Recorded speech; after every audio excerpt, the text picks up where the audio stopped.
Só que aí, essa teoria de ligação de valência, ela tem uma limitação, certo? Adianto para vocês que a teoria de ligação de valência não é a teoria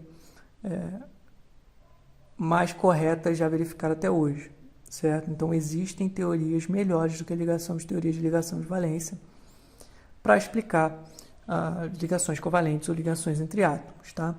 O nome dessa teoria é teoria de orbital molecular, ok? Que é mais complexa, que leva uma série de outras considerações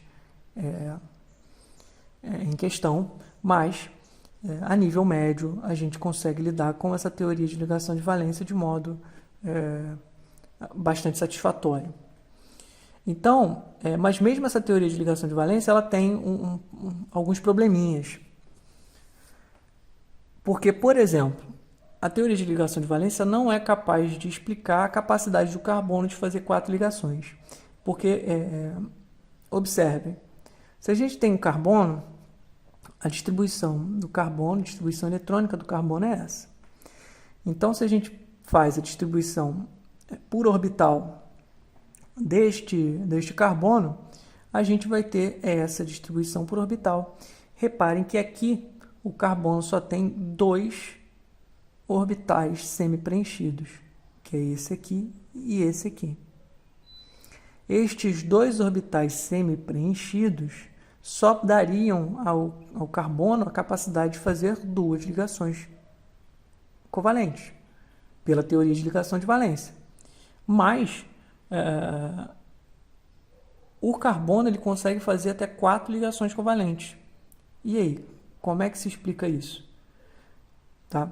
Ressalto que esse orbital vazio, a princípio, é um orbital vazio. Não é orbital sempre preenchido, então também não pode ser usado para fazer ligação e nem orbital completamente preenchido. Certo? Como a gente já disse, né? A teoria de ligação de valência fala que a ligação vai ser feita usando orbitais semi-preenchidos. Bem, e aí? Então a teoria de ligação de valência, a princípio, não é capaz de explicar essa valência, ou seja, essa quantidade de ligações que o carbono pode fazer. Então, como complemento a essa teoria de ligação de valência, se criou a teoria de hibridização, certo? E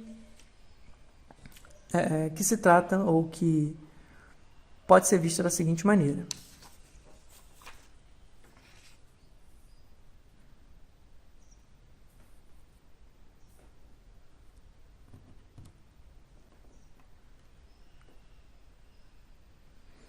Bem, segundo essa teoria de hibridização, né, que é um complemento à teoria de ligação de valência, um átomo ele pode usar seus orbitais de valência, ou seja, seus orbitais da última camada, para fazer um processo que ele chama, que foi denominado hibridização, ou seja, ele faz uma interação entre esses orbitais da camada de valência, formando novos orbitais híbridos que possuem os elétrons os orbitais semi-preenchidos que ele precisa para fazer as ligações. Como assim? Vamos supor, no caso do carbono, a camada de valência do carbono ela era composta pelo 2s e o 2p com essa distribuição por orbitais. Então, esse átomo ele faz um processo de hibridização, certo? Usa esses 4 orbitais de valência, ok? Mistura esses 4 orbitais de valência, por isso é hibridização, ele faz uma mistura, ele interage esses orbitais de modo que ele forma novos orbitais híbridos, que são uma mistura desses orbitais S e esses orbitais P, e, na verdade, redistribuem por esses novos orbitais híbridos os elétrons de modo a obter 4 orbitais semi-preenchidos. Então, o carbono, para fazer as 4 ligações dele, segundo a teoria de hibridização, ele interage esses 4 orbitais, formando 4 orbitais híbridos né, com 4 elétrons semi-preenchidos, tá? A gente diz aqui que esses orbitais híbridos são do tipo sp3, porque nessa hibridização, o que nem sempre acontece, mas nessa hibridização,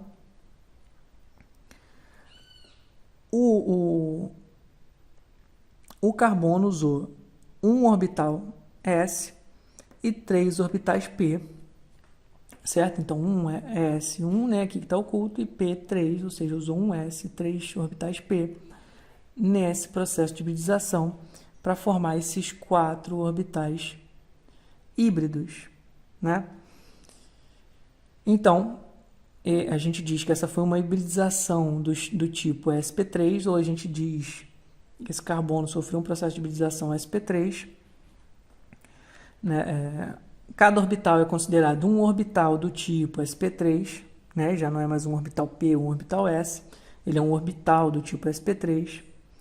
O formato do orbital ele também muda, porque como você mesclou esses orbitais que tinham formatos diferentes, eles também resultam em orbitais com formato diferente dos iniciais. Então, na verdade, ele vai ter, por exemplo, da hibridização do carbono do tipo sp3, ele vai ter um formato parecido com esse, que é um formato similar ao de Altair, só que com um lóbulo bem grande e outro lóbulo menor, né? E uma coisa importante é que deve haver conservação tanto da quantidade de orbitais quanto da quantidade de elétrons. Você pode reorganizar isso, mas você não pode aparecer com o elétron e nem sumir com o elétron e nem formar mais orbitais do que eu tinha antes. Então, o que a gente faz aqui é porque eu tenho 4 orbitais, né? Isso aqui é um S e 3 P's, e a gente transforma eles todos em orbitais idênticos, né? A hibridização transforma todos eles em orbitais idênticos, mas continuamos tendo 4 orbitais, certo? E aqui eu tinha 4 elétrons, eu continuo tendo os 4 elétrons, só que distribuídos, né? Um em cada orbital, tendo 4, então, orbitais semi-preenchidos.